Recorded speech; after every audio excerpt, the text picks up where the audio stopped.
Hello everyone and welcome back to yet another tier list video here on the Let There Be channel.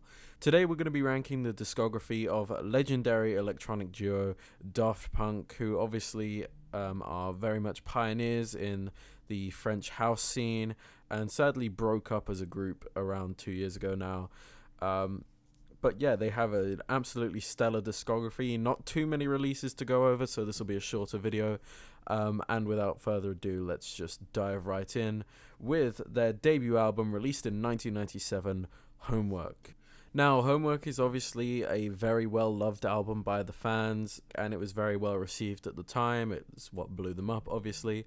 And there are some amazing tracks on here. I wouldn't say it's anywhere close to my favorite release from them, and it's fairly inconsistent at times, but that is not to say that there aren't some bangers on here. It has a very distinct sound with a lot of looping and repetition, but one thing that's very clear from here onwards is how Daft Punk builds their beats by starting out with one idea and then adding extra elements to it, so that while there is often at its core a repetitive loop, that loop is constantly being built upon and changed to make it more interesting. So to name some favorite tracks from Homework, I would have to say Around the World, which is obviously one of their most popular tracks, Rollin' and Scratching, Daft and Direct, Defunk, which was their debut single, Alive, Rock and Roll. It's got some great songs on here, but not one of my favorite releases from them.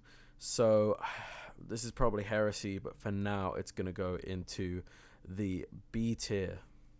And then in 2001 we have Alive 1997, which technically released after their next studio album, Discovery, but this is a live recording from 1997, so I'm going to, it's basically from 1997. That's how I'm going to include it in the chronology. So yeah, this is a live album presented as a single 45-minute track, which is basically a live mix and performance of most of the songs from Homework and some other additional sort of new live material. And I think it's a very interesting project. I wouldn't say it's one I ever really go back to much, but it's an interesting live mix, and it's an interesting reinterpretation of some of the songs off of Homework. And yeah, it's not bad, but it's not something I return to, obviously. And for that reason, I guess I will slot it in here just below Homework. Actually, you know what? Let's just cement it there. Which is not to say anything bad about this album. I'm putting it here. It's like a 6 out of 10. This is probably a 7 out of 10. Hopefully that makes sense in terms of my ranking. Anyway, let's get on to their second studio album, Discovery, from 2001. To me, to me and many people, this album is probably their masterpiece. Personally, it's not my favorite Daft Punk album, but I understand why people love this album so much. There is not a single bad track on this album. This album takes sort of what they were doing on Homework, but just really develops it into sort of really focusing on drums, samples, and sort of these really catchy hooks and melodies that are mostly created out of samples or out of people actually singing, which includes Daft Punk themselves and various guest singers, which is something they didn't really have with Homework. That's what makes Discovery such a compelling album compared to Homework. One More Time, Harder, Better, Faster, Stronger, Crescendos, Night Vision, Face to Face, Digital Love, Aerodynamic. Listen, this album is perfect. There is not a single bad track. 9 out of 10 to a 10 out of 10. It's going to go in the S tier. And that brings us to 2005 with their third studio album, Human After All. And this album to me is just very weak. As I described earlier, Homework and Discovery have this very interesting layer to them where Daft Punk will take, a sample or a drum loop or whatever repeating, but then you get new samples on top of it, new synths on top of it. They're adding layers and an extra layer of bass, whatever it might be. They're adding layers as the song progresses, and they're adding them and taking them away, introducing new vocals, whatever it might be, to take what could get boring pretty quickly and develop it and really take it somewhere new. The main problem I find with Human After All is that it will take those interesting loops and add nothing. You just get 4 minutes of the same thing repeating over and over again and barely anything happening. And sometimes that works, sometimes it absolutely does not. So, that's not to say that there isn't some highlight tracks on here. Technologic is amazing. Television Rules the Nation is one of my absolute favorites. The title track is pretty cool. A lot of people hate on Robot Rock because it's a fairly lazy sample, but I still think it's a fairly fun track.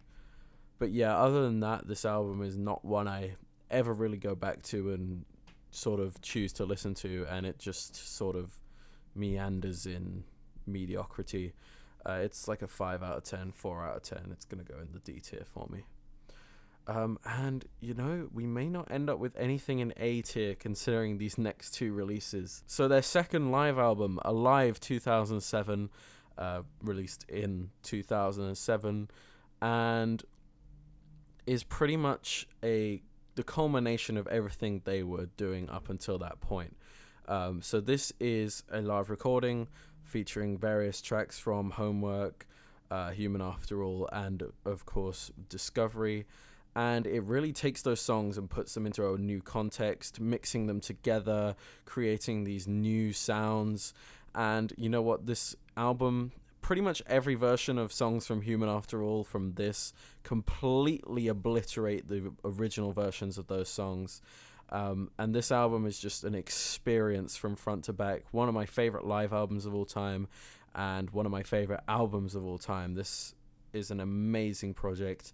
It's easy 10 out of 10, going straight to the top of the S tier there. And then we finish on their final studio album, and I guess their final album, released in 2013, Random Access Memories. And this album's really interesting as it's not necessarily an electronic album.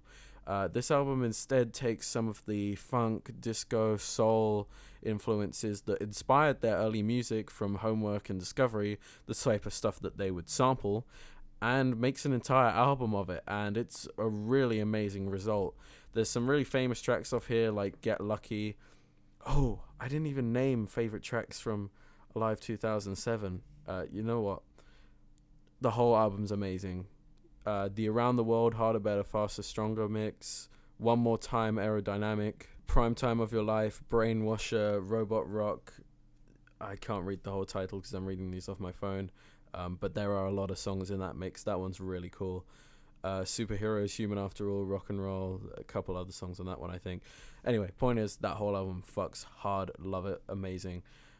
Back to Random Access Memories. This album truly is sort of a magnum opus in that it was intended to be a masterpiece, and I think it came out as a masterpiece.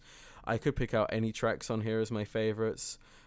Instant Crush with Julian Casablancas, Lose Yourself to Dance with Pharrell Williams, Get Lucky with Pharrell Williams, Fragments of Time with Todd Edwards. My favorite song on here, well, my two favorite songs on here is Touch with Paul Williams and Giorgio by Moroder, which are both incredible, very long songs, but do so much within that time frame. And yeah, I think this is through and through another 10 out of 10 album, which I probably... See, okay, for now, I'm going to put it here. But for me, pretty much all three of those albums at the top there are interchangeable, especially Alive and Ram. Those two are like my absolute favorites. But overall, I'm pretty happy with this tier list. So yeah, I think that's going to be it for this video. If you enjoyed, make sure to like, make sure to subscribe to the channel. Lots of videos coming soon. There is a new video coming on the main channel at some point in the future. I won't say near future because I don't know how long it will actually take me, but I am actively working on it. So yeah, thank you so much for watching, and I'll see you soon.